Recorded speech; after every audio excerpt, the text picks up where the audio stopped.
When I started my senior year in high school, I thought my English class was going to be the standard read a book, write an essay kind of deal. If I had known what was in store for me, I would have switched to a different teacher in a heartbeat. Upon entering my class for the first day, I found that there was no teacher. Nothing unusual.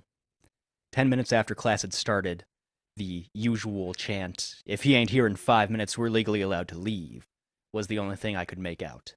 Suddenly, just as the rambling of 30 complacent future lawyers and doctors was reaching its eardrum-tearing apex, in walks what can only be described as a real-life Humpty Dumpty. Our new teacher was perfectly round and completely shaven, save for a goatee. All right. Shut up. The warm greeting from the man we would spend an entire year with. Mr. G. I looked at his old, eyebrowless face and saw the picturesque portrait of a man who truly did not care. Every day was filled with complaints and stories about Mr. G's life, how much he didn't like his wife or his kids, how music today sucks, how he was going to write an autobiography. I had never once been in a class where we literally did not do anything for a full hour. Sure enough, the day came when we got our first real assignment. Everyone was to pick one of Mr. G's favorite albums and research it. I felt a pit growing inside my stomach. I felt my heart beat in my throat, and I felt my ears start to burn with fire from the deepest pits in hell. For we all knew Mr. G was a fan of the Beatles, and I was on the bottom of the attendance sheet. I watched the list be passed, student to student, one sweaty masturbatory hand to the next. I looked at the clock, hoping to find some salvation in the bell before I had to make my choice. Or rather, my choice was made for me. I absent-mindedly sputtered out, "No fucking way." What? I begged, I pleaded with him for a different band, any other band in the world. His response, of course, was a callous, No.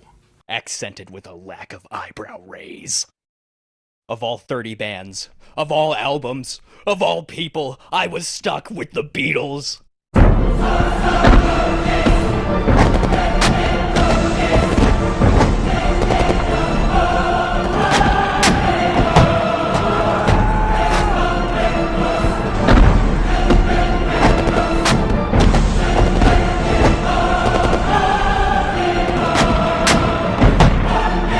Roughly 10 minutes into my research, I started to get a headache. The poorly produced sound, the grinding guitar tones, and the obnoxious singing were cascading over me like an abhorrent downpour of screaming children sent to the meat grinder.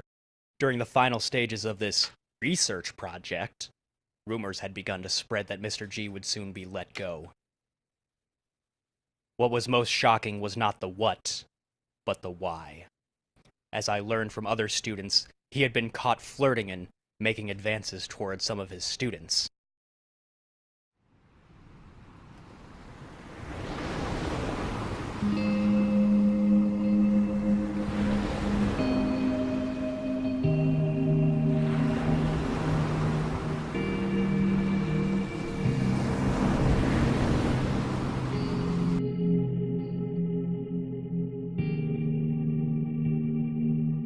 The day he left, he pulled everyone out into the hallway to deliver a horribly cheesy, unwanted, unwelcomed goodbye, which he chose to punctuate by kissing the smallest girl in our class on the cheek and caressing her hair ever so gently.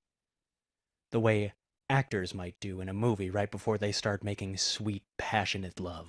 This, of course, caused an instant and widespread panic amongst all the students. We didn't know what to do, so we just watched it happen. While this was the worst thing I had seen all year, there was a sickeningly sweet sense of relief that Mr. G would no longer be around. Finally, deliverance.